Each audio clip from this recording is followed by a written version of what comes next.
بسم اللہ الرحمن الرحیم۔ سورہ فتح، سورت نمبر 48۔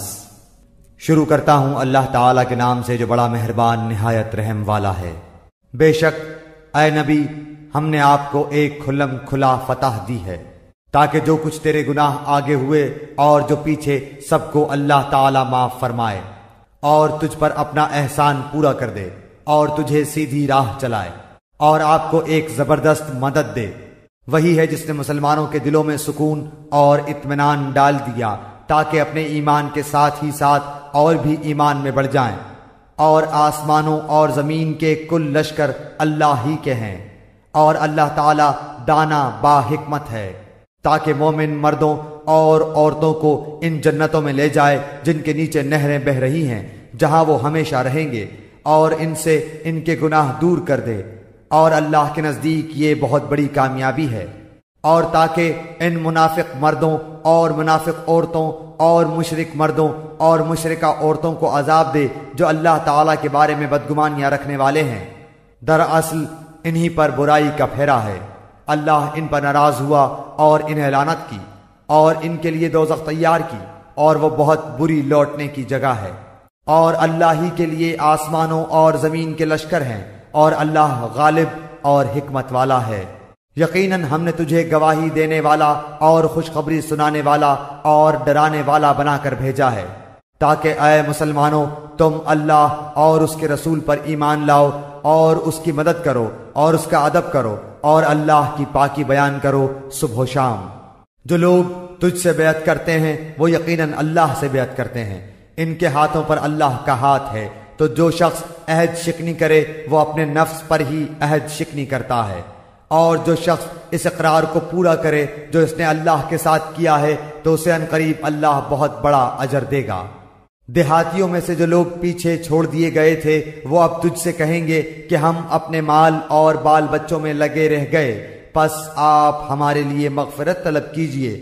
یہ لوگ اپنی زبانوں سے وہ کہتے ہیں جو ان کے دلوں میں نہیں ہے۔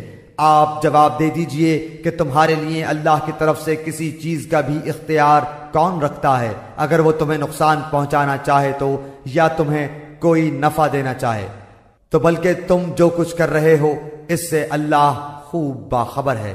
نہیں، بلکہ تم نے یہ گمان کر رکھا تھا کہ پیغمبر اور مسلمانوں کا اپنے گھروں کی طرف لوٹ آنا قطعاً ناممکن ہے، اور یہی خیال تمہارے دلوں میں رچ بس گیا تھا اور تم نے برا گمان کر رکھا تھا، دراصل تم لوگ ہو بھی ہلاک ہونے والے۔ اور جو شخص اللہ پر اور اس کے رسول پر ایمان نہ لائے تو ہم نے بھی ایسے کافروں کے لیے دہکتی آگ تیار کر رکھی ہے۔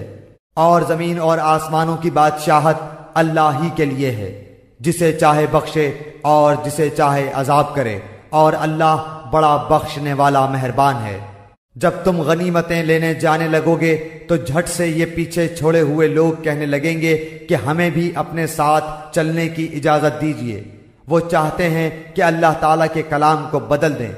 آپ کہہ دیجئے کہ اللہ تعالیٰ پہلے ہی فرما چکا ہے کہ تم ہرگز ہمارے ساتھ نہیں چلو گے۔ وہ اس کا جواب دیں گے نہیں نہیں، بلکہ تم ہم سے حسد کرتے ہو۔ اصل بات یہ ہے کہ وہ لوگ بہت ہی کم سمجھتے ہیں۔ آپ پیچھے چھوڑے ہوئے بدویوں سے کہہ دو کہ عنقریب تم ایک سخت جنگجو قوم کی طرف بلائے جاؤ گے کہ تم ان سے لڑو گے یا وہ مسلمان ہو جائیں گے، پس اگر تم اطاعت کرو گے تو اللہ تمہیں بہت بہتر بدلہ دے گا، اور اگر تم نے منہ پھیر لیا جیسا کہ اس سے پہلے تم منہ پھیر چکے ہو تو وہ تمہیں دردناک عذاب دے گا۔ اندھے پر کوئی حرج نہیں ہے اور نہ لنگڑے پر کوئی حرج ہے اور نہ بیمار پر کوئی حرج ہے۔ جو کوئی اللہ اور اس کے رسول کی فرما برداری کرے اسے اللہ ایسی جنتوں میں داخل کرے گا جس کے درختوں تلے نہریں جاری ہیں، اور جو منہ پھیر لے اسے دردناک عذاب کی سزا دے گا۔ یقیناً اللہ تعالیٰ مومنوں سے خوش ہو گیا جبکہ وہ درخت تلے تجھ سے بیعت کر رہے تھے۔ ان کے دلوں میں جو تھا اسے اس نے معلوم کر لیا اور ان پر اطمینان نازل فرمایا اور انہیں قریب کی فتح عنایت فرمائی اور بہت سی غنیمتیں جنہیں وہ حاصل کریں گے، اور اللہ غالب حکمت والا ہے۔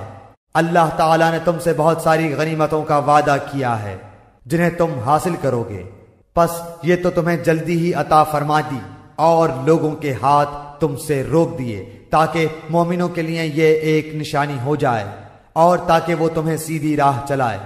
اور تمہیں اور غنیمتیں بھی دے جن پر اب تک تم نے قابو نہیں پایا۔ اللہ تعالیٰ نے انہیں اپنے قابو میں رکھا ہے، اور اللہ تعالیٰ ہر چیز پر قادر ہے۔ اور اگر تم سے کافر جنگ کرتے تو یقیناً پیٹھ دکھا کر بھاگتے، پھر نہ تو کوئی کارساز پاتے نہ مددگار۔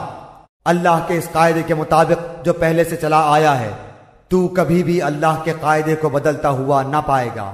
وہی ہے جس نے خاص مکے میں کافروں کے ہاتھوں کو تم سے اور تمہارے ہاتھوں کو ان سے روک لیا، اور اس کے بعد کہ اس نے تمہیں ان پر غلبہ دے دیا تھا، اور تم جو کچھ کر رہے ہو اللہ تعالیٰ اسے دیکھ رہا ہے۔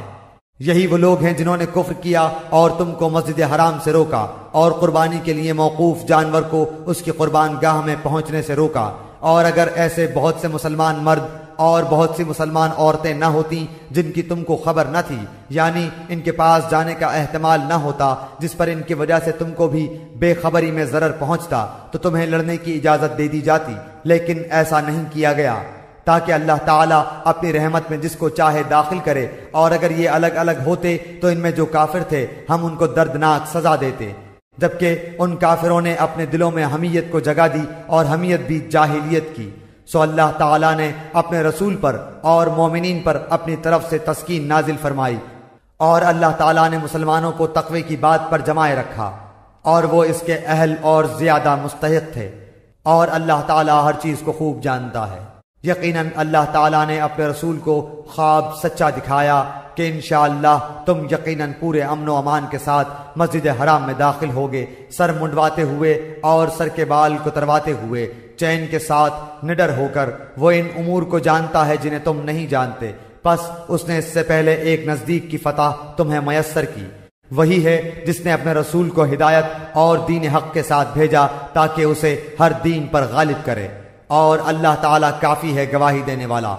محمد صلی اللہ علیہ وآلہ وسلم اللہ کے رسول ہیں، اور جو لوگ ان کے ساتھ ہیں کافروں پر سخت ہیں، آپس میں رحم دل ہیں۔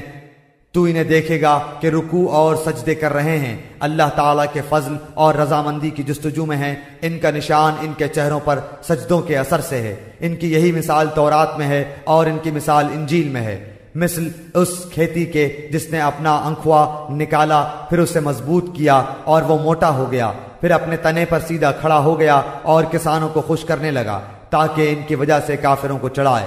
ان ایمان والوں اور نیک اعمال والوں سے اللہ نے بخشش کا اور بہت بڑے ثواب کا وعدہ کیا ہے۔